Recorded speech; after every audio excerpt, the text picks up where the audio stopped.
Rise and shine, Mr. Freeman. Rise and shine. Not that I wish to imply you have been sleeping on the job. No one is more deserving of a rest, and all the effort in the world would have gone to waste until... well, let's just say your hour has come again.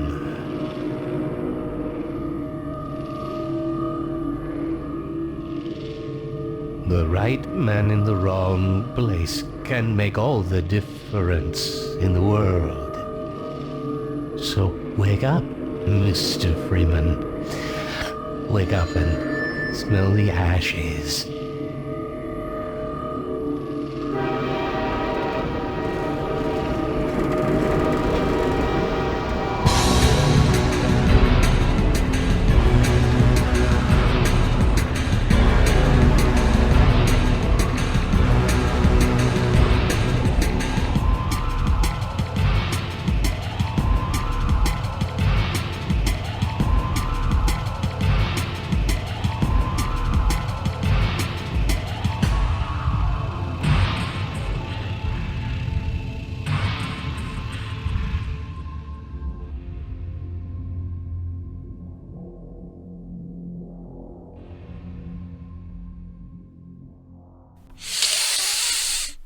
I love Half-Life 2. The ability to shill your absolute favorite game for a graded school project only comes around every once in a blue. I am not going to squander that sort of opportunity. Come on, you shouldn't have. I love this game to death. I know every single minute thing in both vanilla Half-Life 2 and its episodes. Probably more than my own neighborhood. Still need to buy a headset for Alex. I hear that's a really good game. Half-Life 2 is in my blood. If I ever have kids, they're gonna come out backwards bunny hopping. It's so influential to me. Anytime anything else tries to do environmental storytelling, I compare it back to how Half-Life 2 did it. Oh my god, this entire game is so good. Oh my god. Remember the one bit where it's like right at the end of like Sandtrats into like the Nova Prospect section where it's like you're like storming Nova Prospect with like the bug bait and like a bunch of antlions? I don't know why they didn't bring the bug bait back given how prevalent the antlions are in the rest of the episodes, but oh my god, that was so cool! Oh my god, remember Highway 17 where you're just like riding around in the car? They didn't do that until like episode 2 again. Oh my god. It is so good. Oh my god. What's this? Only City 17? Alright. Some of my favorite parts of the game anyway. And what better place to start than the iconic D1 train station 01.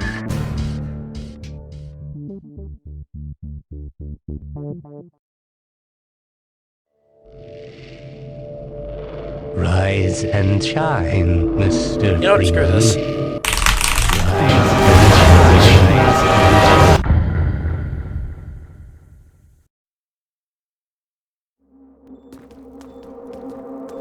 City 17, the mostly central location in Half-Life 2, and one of the most memorable sections in the whole game. Bleak shades of brown and tan amongst its Eastern European architecture mingled with futuristic combined technology. It persists throughout the 3 times you visit the city. From the initial train right at the beginning of the game, to the uprising of City 17, even going into episode 1, you still get that dread and that oppressive atmosphere of the city. Its variable lighting, its color palette, among many other things. It could be said it's a callback to the original Quake, given it had an equally bloody color palette in its textures, and it was the basis for what would become Gold Source, of which would become Source, the engine that Half-Life 2 runs off of. But in Quake's case, it was to make the most of the limited 256 color palette machines of the late 90s could handle. Though even the palette we see in the retail release of Half-Life 2 is a lot brighter than what we could have gotten.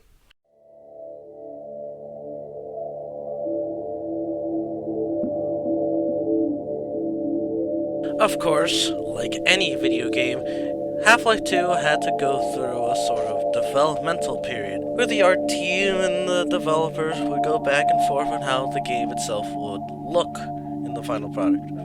Half-Life 2 was originally going to be a whole lot darker and much grimmer compared to what we got in the final product. A lot more leaning on pure cyberpunk than the blending of traditional and cyberpunk that we got in the final product. There were even plans to have children as a NPC type within the game as workers.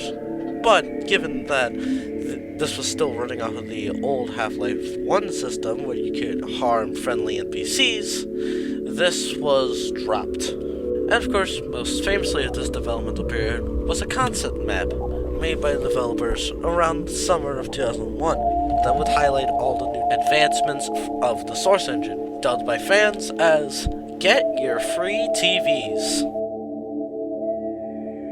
In the words of Jeff Keighley for his article The Final Hours of Half-Life 2, a great read on the developmental history of Half-Life 2, quote, "The concept was to simulate a street war between rioting citizens and the Metrocots sent to contain them. Such a sequence would test the engine's ability to create a vast, believable world and lifelike characters. There'd be APCs and tanks rolling down the streets. Citizens would throw Molotov cocktails at the vehicles, which would then gloriously explode thanks to the physics engine. Other characters would start looting stores and yell, 'Get your free TVs!' There was even a hand-to-hand fighting system so the Metrocots and citizens could get into fistfights." End quote.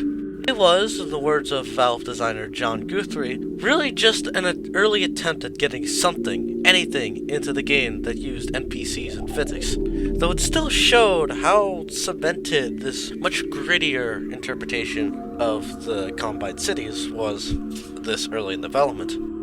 Heck, some of this beta content is so beloved by the community that some have even gone out of their way to try and recreate some of the things that were cut between the beta and the final product. Mods like Missing Information and Half-Life Project Beta.